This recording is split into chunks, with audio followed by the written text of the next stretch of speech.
Hello once again and welcome back to the Common Sense Gospel. I'm Danny Simmons. And I'm Kurt Norbert. And it's part 4 of the Resurrection series that we are doing. We are considering the opposition. And as Kurt and I have discussed this, and really when Kurt was going through and preparing all of his thoughts for a class, first of all, I'm not sure exactly when all this began for Kurt, but when he was putting all this together, a part of this was dedicated to the opposing statements that men have come up with concerning the resurrection, trying to deal with the reality that God set forth, and then saying, it can't be true, it can't be true, it can't be true. And so here's what must have happened. And that's really is the extent of most of these.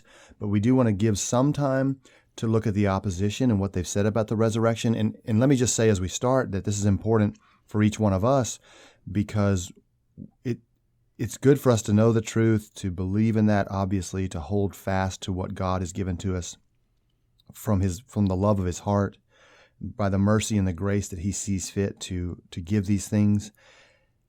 But the other side is that we don't want anyone to be blindsided by, some thought or concept that someone's kind of looked into. It doesn't take much internet search at all to find a way to argue with a Christian who loves the Lord. And so we want to bring some of these out and then just systematically go through those and deal with those as we look at each one. And that's what we hope to do today. So this is looking at the opposition, the attacks on the resurrection. And it shouldn't surprise us that we're going to run into some pretty fanciful explanations for the empty tomb, because the resurrection is the foundation of our faith. And so Satan is going to relentlessly attack it. He's got to try to tear it down in order to destroy faith in people's hearts. And unregenerate man who does not want to hear what the Lord has to say is going to desperately seek any way to deny the resurrection, because it has implications for humanity, and they are implications that many people would rather not face. So what we're going to look at is some arguments that have been brought forward over the years as an alternative explanation. In other words, as Danny said, this can't be true what the Bible's talking about. So here's the way we see it. And really there is a fault with all of these explanations. And that is they all are based on a prejudicial attitude. Naturalists or materialists or atheists, whatever you want to call them, those who oppose God and his works, are determined to try to come up with something to explain away what the Bible presents. And they start from the fact that they make up their minds that there can be no such thing as the supernatural. Miracles cannot occur. And so we approach everything from that standpoint. Well, right away, you're prejudicial. You have decided that this is the way things are, and therefore, when I read about this, my explanations are based on my view, on my prejudice. I've eliminated a possible explanation for the empty tomb of Jesus Christ while I'm claiming to try to come up with an explanation for the empty tomb. Right. It can be anything but what God says happened. And we're going to see that it has been anything but. And so there are a number of different arguments that have been proposed over the years by atheists and skeptics. But I've tried to narrow it down to the most popular ones and the ones we're most likely to hear these days. They're ones that I've heard atheists used in argumentation or in debates. That way, when we hear them, like you said, Danny, we're not going to get blindsided. We won't hear something that will say, oh, man, I never thought of that. That's a pretty good point. And so now what do I do? Maybe Jesus didn't really rise from the dead. And a lot of people's faith has been destroyed by people making these assertions. And just our not taking time to think them through, to critically examine these arguments and find out if they're valid or not. So one of the popular ones in the past was called the swoon theory. And it actually comes out of ancient Gnosticism. It's the idea that Jesus didn't really die on the cross because God would never let that happen. He wouldn't allow that. So Jesus just passed out.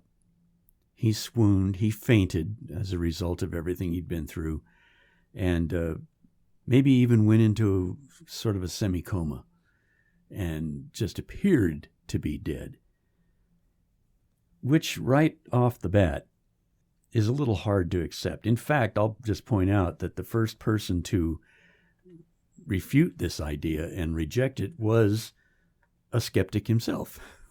He was a fellow skeptic Nice. who said, nah, this isn't going to work because it's ludicrous.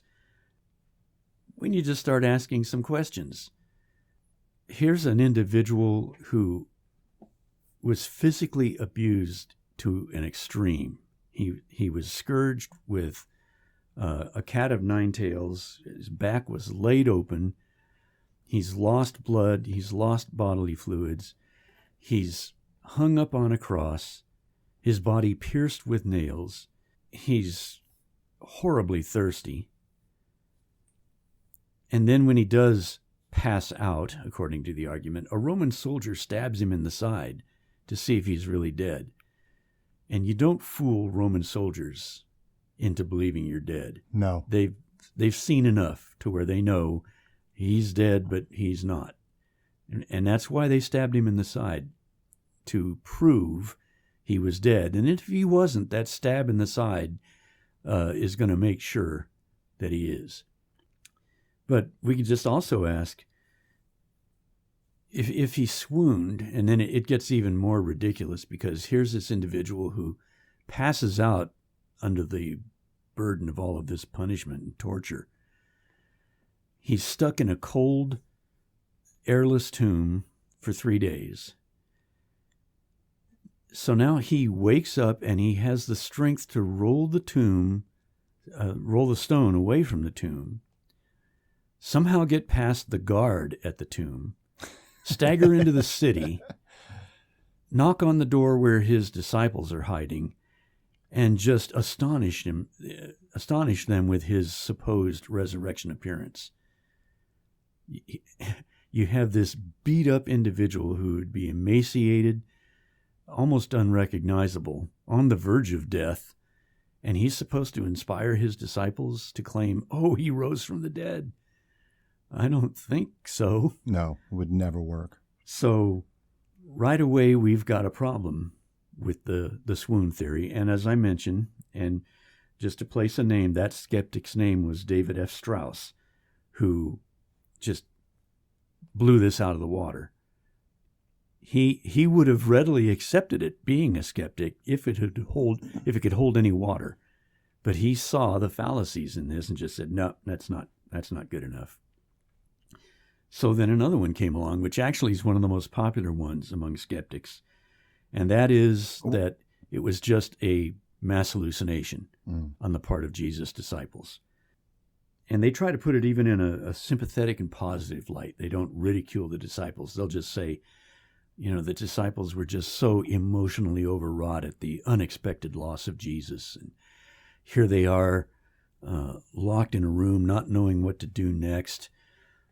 And they're yearning to have Jesus with them again so much. And they're so despondent and so emotionally overwrought that they worked themselves into a state of mind where they thought they saw Jesus again, because they desired that so strongly. And so here was this mass hallucination, especially when Paul says that over 500 at once saw the resurrected Jesus. That's mass. They say, that's just a mass hallucination because it can't be the supernatural. That's not possible. Well, we're overlooking something about hallucinations. A hallucination is basically a waking dream.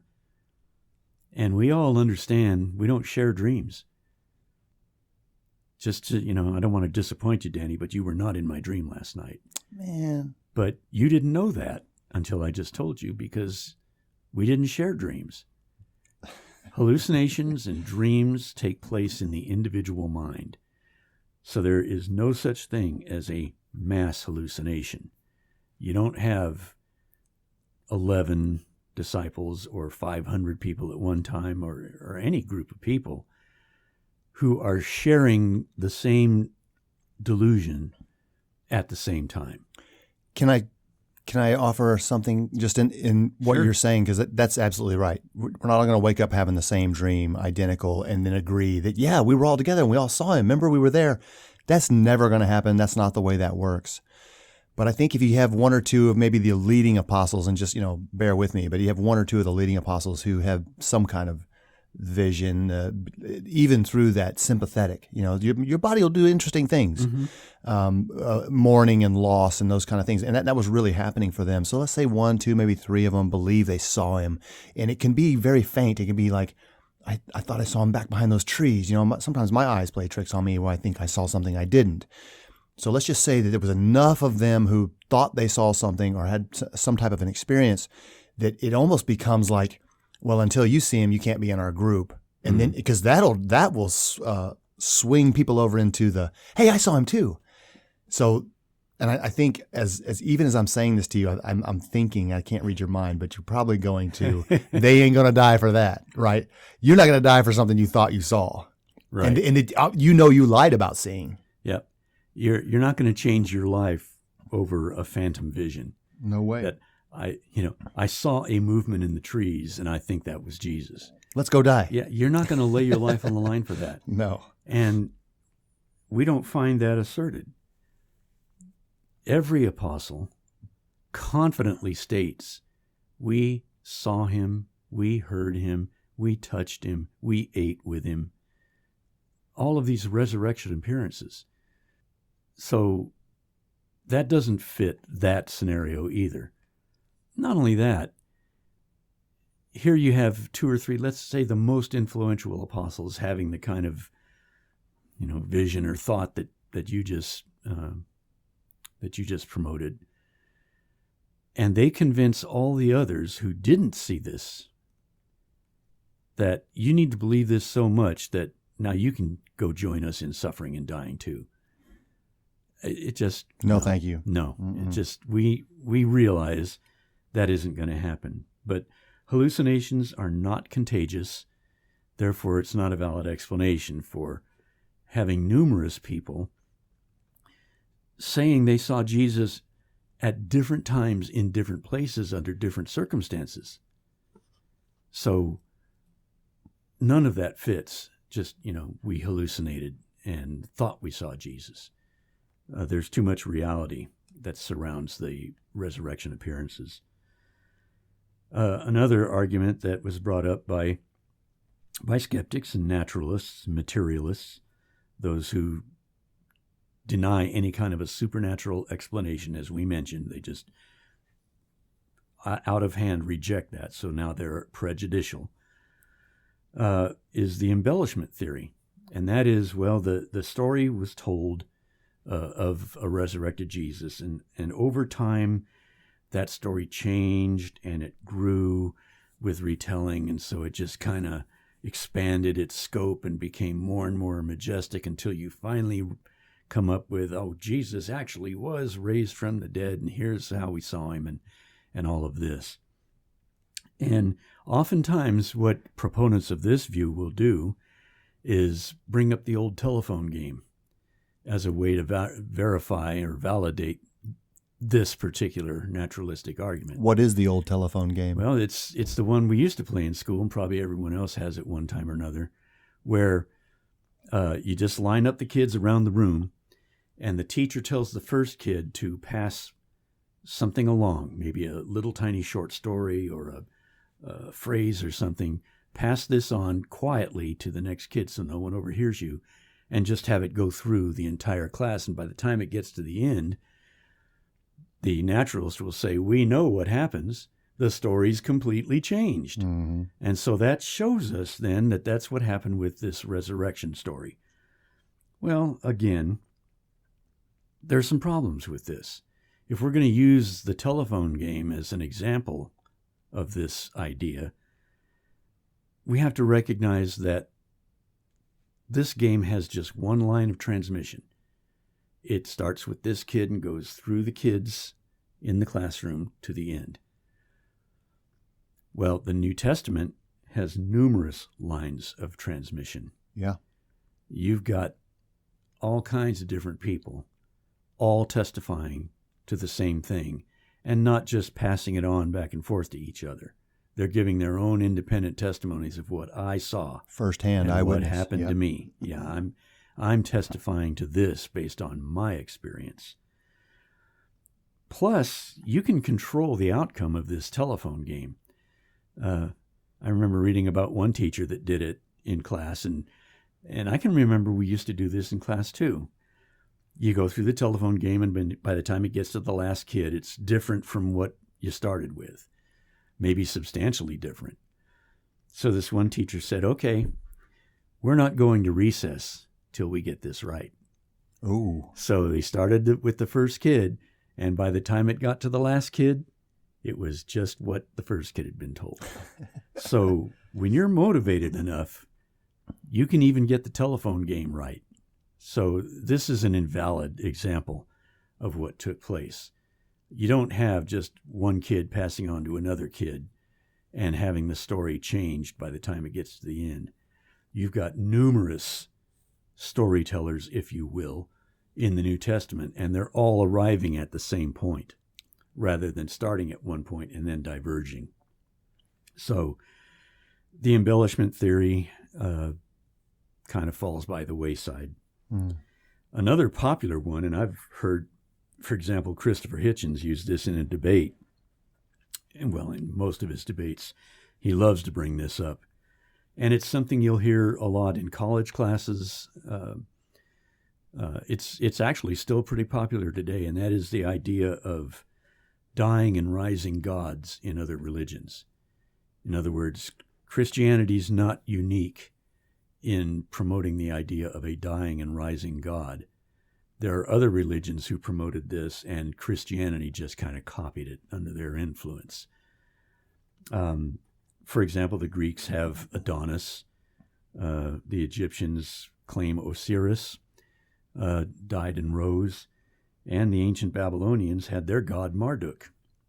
And I remember in listening to Chris Hitchens in a debate, he's just rattling off all of these different mythological gods of, they died and rose and yada, yada, yada.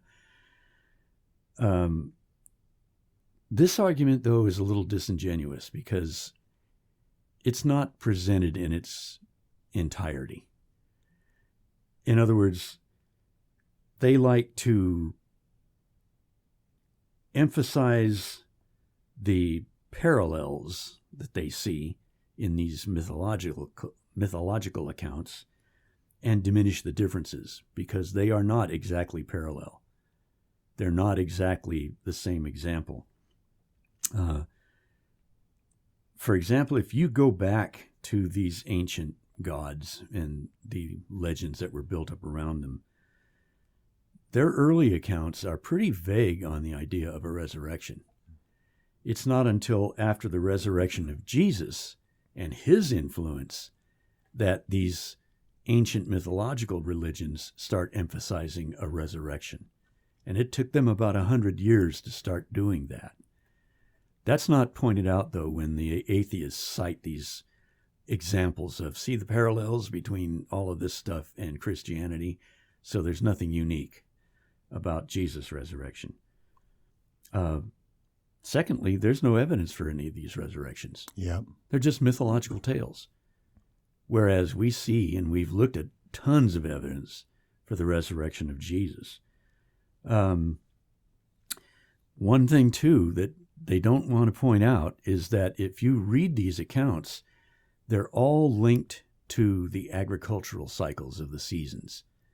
The gods die, but then they come back, fall and spring, and it recurs. That's not so with the resurrection of Jesus. It's a one-time event that had nothing to do with anything as far as seasons or agriculture or anything else. So there's no parallel there at all. And most New Testament scholars today will acknowledge that these are not parallel accounts. The differences are just too obvious once you take the time to look at them. And that's the thing. The atheist throws these out there, and people are not familiar with them. And generally, people are not going to take the time to verify it. No way. They're not going to go, oh, I'm going to go read about Adonis and Osiris and Marduk and all these others and find out what's going on here. It sounds impressive coming from a scholar. And so the average person just thinks, wow, that sounds pretty impressive. This guy knows what he's talking about. And apparently, yeah, there's nothing unique at all about He's Jesus. done the research, so I don't have to. That's right. Yeah. He's educated. He's a pro. He's the scholar. And he knows what he's talking about. But I would just fundamentally point out, remember, all of these arguments are prejudiced because they eliminate possible explanations by declaring them to be impossible. Yeah. So he doesn't know what he's talking about. He knows what he believes or what he refuses to believe, and everything's built, his case is built on that. Right. Shameful. Yeah, it's, one thing that concerns me about all these before we go to our last argument, this kind of preys on our weakness now in our society for critical thinking. People are just too eager to accept a statement because, well, that guy said it and he's studied this. He's the expert. They've even called him before Congress or had him in court because he's an expert. One thing I've learned is when someone says the experts say, then we're in trouble. It's usually being used for something. Yeah. Who are these experts? And usually what you find out is that these experts eventually wind up contradicting themselves. Yeah. Or what they say is going to happen doesn't. So, yeah, they may be informed in their field. They've had a lot of education. That doesn't necessarily make them an expert. What we need to do is stop taking statements at face value and say, okay, what's behind this? Where's the validation for this statement or this argument? What's the proof for it? Is the individual presenting all the information or only enough to support his position? And that's usually what takes place. That's right. It's just what supports the narrative is what I'm going to use. All the inconvenient truths, I'm not going to deal with them because that's just too distracting. It confuses people. And, that's right. Yeah, they may think something else is true. Plus, it would show that my whole argumentation is ridiculous, so I'm just not going to deal with Can't that. do that. No way. So the final one we can look at is actually the first argument that was ever used, and that is that the disciples stole the body. A variation of this is that someone else stole the body, because it's so easy to show that the disciples stealing the body is a ridiculous idea. First of all, they weren't in condition to steal the body. What we're asked to believe with this argumentation that the disciples stole the body is that this group who had abandoned Jesus to his fate were hiding in fear from the Jewish authorities behind locked doors because they didn't know what was going to happen next, decided we're going to get together and overcome a guard at the tomb to fake something that we don't believe in the first place. How far does that argument get? Does that sound like a rational argumentation? Is that a realistic explanation? Is it the best explanation for the facts of the empty tomb? No. Because the New Testament tells us they were fearful. They ran from Jesus when he was arrested in the garden. Well, that's why Peter denied Jesus, because they were overcome with fear, because they're the one they had followed and said, you're the Christ. We love you. We'll stay with you no matter what. Like you said, they abandoned him. Then he's put to death, and their Son of God that they had so much faith in is now dead and buried in a tomb that's being guarded by Roman soldiers. These are not the men. And who are they anyway? What do we got? 4 fishermen, a tax collector, a zealot. This is not a group of guys who can put together a Navy SEAL team to go get a dead body out. It's like that the whole thing is insane. And as you said, even the stronger evidence against that claim is that now they have to go out and proclaim that he's raised. Yep.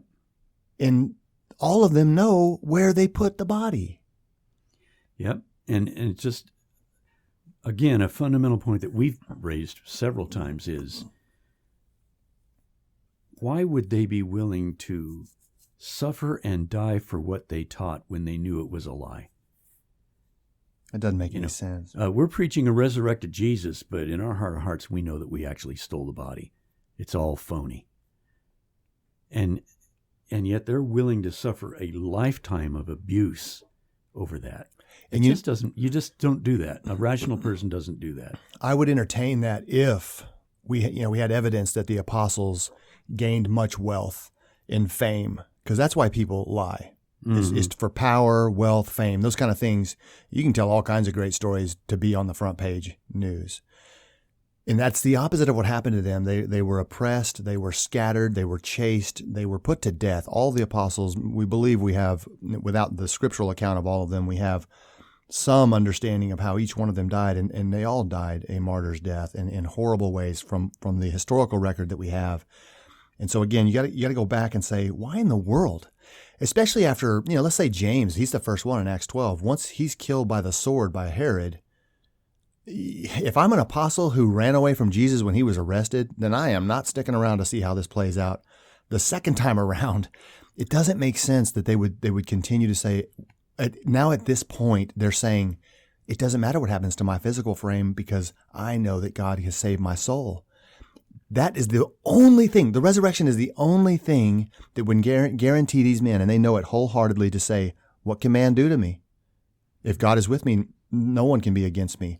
That is, and so how do you stop a guy like that, which God knows and understands? How do you stop a group of men who know the resurrection is real? The answer is you can't. That's right. You cannot make them say what you want them to say. You can't scare them into stopping and from teaching the Word of God because they believe it.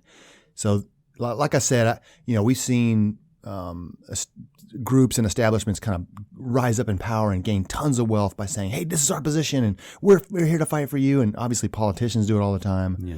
But when they get put into hot water, you know exactly who they are. And these men were put in hot water. Yep. And they did not change what they were saying. And that's a good point. That when James was executed by Herod simply for the faith, that did not slow the other apostles down at all. They didn't cower. No reaction like you pointed out that took place when Jesus was arrested and when they were threatened. You always see boldness in the face of opposition on the part of the apostles after the resurrection. From the early days when they were brought before the Sanhedrin up through the execution of James, and when Paul was threatened with assassination by the Jews and imprisoned by the Romans. It didn't slow them down a bit. They continued with boldness to proclaim the truth. Why? Because they knew it was the truth. The resurrection of Jesus Christ happened. They saw the proof, and they were willing to proclaim it unto death. Yeah, and that is such a great testimony for the fact that it is the truth.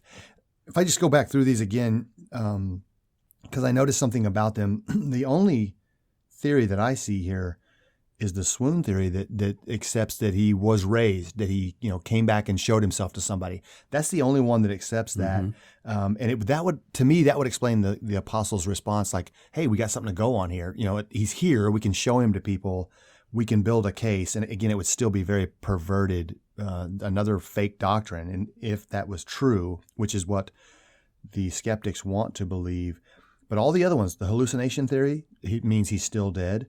The embellishment theory, he's still dead. The disciples stole the body, still dead. Someone other than the disciples possibly stole the body to keep this thing going. And that's how the apostles were convinced that all of them, except for the swoon, shows that he is still dead. There is no resurrection. And that was always the point of this, right? That someone says, it can't be true. I won't accept it. So here's what must have happened. And then they offer that idea. But as you pointed out so well, each one has so many cracks in it. And the fallacy of man is to say, I'm going to fix this one part of what God said about the resurrection, and they end up missing all the other parts that God has clearly made known to us. And I think the swoon theory is such a good example of that. Just trying to show that, okay, he came out of the tomb, but this is why. It's not he was raised from the dead. It's because he wasn't dead at all. And just like you pointed out, all the things that happened to him where they knew he was dead. We have, what's his name? Joseph of Arimathea and Nicodemus come to Jesus, take the body down off the cross. They wrap him in grave clothes, and he never mumbles anything to them or says, hey, I don't think I'm dead yet. Or nothing happens there. So apparently he's unconscious. He's wrapped in grave clothes. Yeah, and somehow in his weakened and emaciated state, he was able to get out of those. Freed himself. Yeah. So, and please understand, grave clothes are not a workout uniform. These are not stretchy pants. He is wrapped. Yep. And he got out of there and, like you said, moved the stone and then got past the soldiers, all while being half unconscious. So all of these are unbelievably silly. But it also shows, I think the weakness of these statements shows how little the opposition has to work with. Yeah, they have nothing.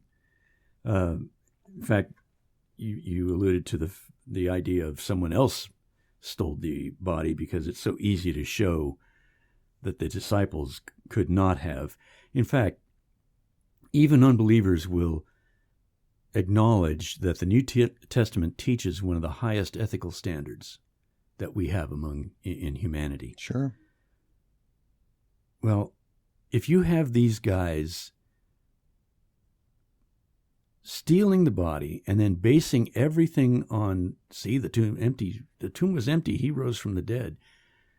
How do you comport their lying and deceiving multitudes with the high ethical standards that they teach? Yeah. You just don't do that. That's right. Not only that, it doesn't explain the dramatic transference in their life, that the transformation of their lives that we've talked about in the past, how they went from weak and fearful to bold and confident in what they were proclaiming, to change, like Paul, from a persecutor to one of the greatest apostles, James, the chief skeptic, to one of the luminaries in the early church. That doesn't answer that. No one will do this for a lie. And in fact, sometimes you'll hear people say, well, you see people dying for religions all the time. Well, yeah, people will die for what they believe is true. Right. But they will not die for something they know is false. Yeah.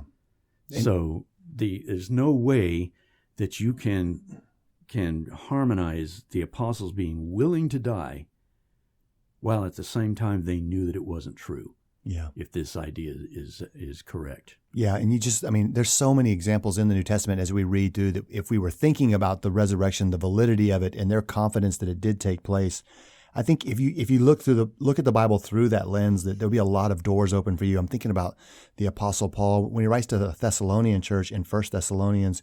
He says, "You know, brethren, how we came to you. We came from you from being spitefully treated in Philippi." And he goes on to say in that letter, "You yourselves know, brethren, that we worked with our own hands so that we would take nothing from you, to be an example to you that you should work if you want to eat. If you want to eat, that you should be working."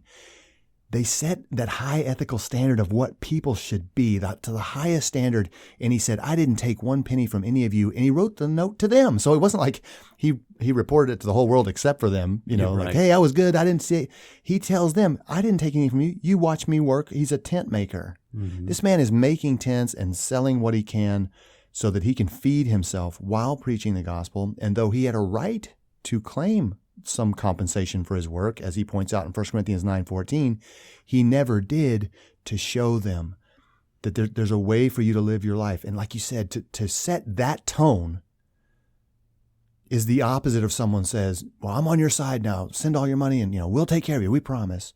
And we watch organizations who do that funnel money out in some secret way so they can buy $1 million mansions and pamper themselves to the 9th degree. And that's how we know that they're lying. It's fake. That's right. They're not honest. They've deceived the people. The evidence of where the money goes shows that. And so I'm having trouble getting away from that. The way they live their lives, and like you pointed out, that high ethical standard, which not only did they bind on others, but they lived it out to say, "Look, this is what God wants." I can't think of another greater evidence than the way those men behaved after he was raised. Yep. That was part of that transformative experience. There was something powerful in their lives that changed their demeanor completely. They were absolutely convinced Jesus rose from the dead. No question about it, no vagueness, no hesitancy, no uncertainty. They proclaimed it in the face of someone ready to kill him. They absolutely did. And we talked about James in the last podcast. James, when he writes his letter, he says, "My beloved brethren," to believers across the world, and that includes you and me, Kurt, and everyone who's listening who's a believer. That James says, "My beloved brethren." He was the Lord's brother, like we pointed out in the last podcast, and he never uses that to say, Right. "I know I'm better than y'all do. I should be in charge here. Send your money to me." He brings all of us in and says, "You're the brethren of Jesus Christ with me." There's no privilege for him, and he doesn't try to take that for himself. So again, I think even with all these examples we're looking at in the New Testament writings that we see, it is so consistent that it can't be denied even by the greatest of oppositions. That they, like you said, they have to recognize some of this, or they're going to lose any hope of all of swaying anyone. Mm-hmm. In fact, one final thing I'll point out is what is shown us just by the existence of all these different arguments. As I said, I just picked out some that I think are the more common ones these days. There are still several others, and people are always trying to come up with some explanation for the empty tomb. But the fact that you have so many of these attempts to explain the empty tomb demonstrates that none of these are reasonable. In other words, if the swoon theory was plausible, you wouldn't have someone coming up with, no, it was a hallucination. No, they just embellished the story. No, that's not it. The disciples stole the body. You wouldn't have these recurring attempts to try to explain this event. That's right. What they're admitting is those other ones aren't good enough. They're not holding water. So mine, here's one to look at. So they're admitting and showing their desperation just by the fact that unbelievers keep coming up with an alternative, trying to come up with a natural explanation for what happened. Because, of course, dead men don't rise. So we just have to exclude that from the very start. Well, that's a problem, because that is a possible explanation. So maybe the people were wrong that proclaimed the resurrection and claimed they saw the resurrected Jesus. Maybe they were lying. Maybe they were just deluded or fooled by something, or influenced by very charismatic people, or the story just got distorted. Or it might be accurate. How about that? It might actually be true. Consider that. Yeah. So the question is, which one of these does the best job of explaining the facts? We know Jesus lived. We know he died. We know the tomb was empty. There is vast consensus on those facts. Now we have to explain the empty tomb. Do these ideas explain it? Are they the best explanation based on the evidence that we have? And we've seen very clearly it doesn't take very much effort at all to show they're sadly wanting in that area. And really what I'd like to point out is this is evidence of the ABG syndrome. In other words, they're willing to come up with anything but God, the ABG syndrome, to try to explain the empty tomb. Because they understand deep down inside the consequences, the implications that the empty tomb has for humanity. And they just are not willing to accept that. Deny it all, including God himself. Yep. I don't want Jesus in my life. I don't want God. I hate the idea of God.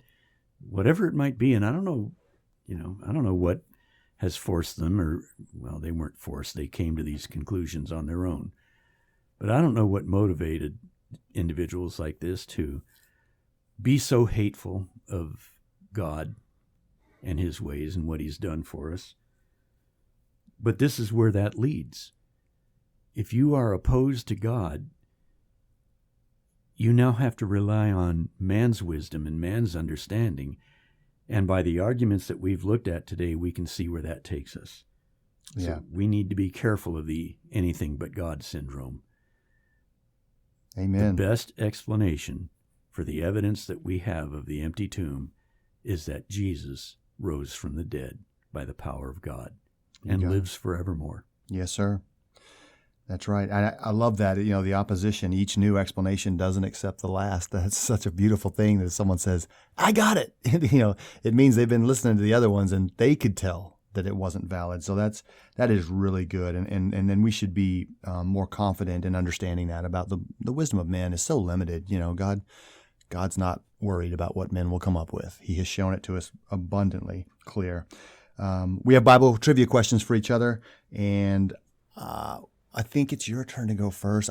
Yes, you assaulted me first last time. So. Assaulted? Yes. Okay. Well, I know the people care about who went first last time, probably as much as we do. So we got to get this right. Yes. So you're assaulting me. Is that what I understand? Yes, this is counter assault here. Okay. Nice. No, we have fun with this. Trivia, sweet trivia. My first question for you is, what chapter or what book and chapter contain what we commonly refer to as the Hall of Faith? Oh, that's a good question. The Hall of Faith. Hebrews 11. Yes and yes. Good job. Yes, the book of Hebrews in chapter 11 just gives us example after example of the great saints of the past, those who lived by faith, and what that faith motivated them to do in obedience to God. It is a beautiful chapter, too. Even the introduction to it is amazing. My first question for you. What were James and John, the two sons of Zebedee, what were they doing when Jesus called them to follow him? Fishing. Can you be more specific? Because you're technically right, but...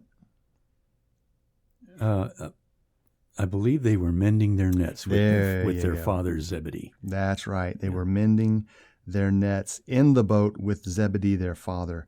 That's Matthew 4:21 and Mark 1:19. Very good. You know, they were fishing. They were fishermen, but... they weren't actually fishing at that moment. They were taking care of their nets. And I think there's something there, too, you know, mending the nets to catch fish, and then Jesus says, I will make you fishers of men. Yeah. They're net menders, and there's got to be something to that. Yeah, that is so neat, though, how Jesus shows them a new perspective. I'll make you fishers of men. Yeah. That is awesome, and he certainly did. He certainly did. Okay, my second one then is in John 8, we see Jesus' enemies bringing an adulteress to him and asking him for his judgment. What was his initial judgment of what they brought before him? What was his response? So they tell him, the law of Moses says she should be stoned. Yep. And what do you say? His initial, say that again, his initial what? What was his response to them? Okay, because if you said reaction, I would say that he knelt down. Right. But what and did he wrote say? in the ground. What was his judgment that they asked for? Eventually, after they pressed him, he said, let him who is without sin cast the first stone. And we're told in that moment that the oldest, right, left first and thought, it ain't going to be me. Yeah. And all the way to the youngest that they all realized, I've sinned, I've committed sin too. I'm not eligible. Yeah. Yep. I've heard people say that they imagine that Jesus, when he's writing in the dirt there, that he's writing their names. Yeah. I love that. I mean, it doesn't tell us that, but it'd be cool. We don't know. In fact, that's the only time we ever see Jesus writing anything. Yeah, in the dirt. We don't know what it is he was writing, but, he might have just been jotting down some thoughts, or it could have been something profound. Yeah. Like, okay, here are your names. You check off the one who's going to throw the first stone. That's right. But yes, that's correct. In John chapter 8, verse 7, let he who is without sin among you cast the first stone. That's good. And nobody could. Well, you get a gold star for the questions you're asking. Those are just both fantastic. I really like questions I know the answer to. Let's give you that as well. Oh, do you? Yeah. I mean, because I'm like, oh, that's a great question because I know. Yeah, I see. I get that. You hear what I'm saying? Because like if I don't know, then I'm like, that's a pretty dumb question. yeah, huh? why? Who? No one cares about that. I better stop talking. We got all this trivia stuff figured out, folks. Yeah, we do. All right, last one for everybody out there in the world. Name the 5 books of the law in order. Oh, boy. Genesis, Exodus, Leviticus, Numbers, and Deuteronomy. You got it. What's the next book? Joshua. Oh, man. Yeah, you can't be stumped. That was for bonus. Does that give me 10 extra points? Absolutely. Hey. You got 110 on your test. So we talked about the attacks on the resurrection, the opposition to the resurrection, and what God has said is entirely and wholly true, and our salvation depends upon it. That man has done a lot of work by the sway of the wicked one to pick it apart, to find it untrue, to lead people elsewhere other than Jesus Christ, the Savior of the world.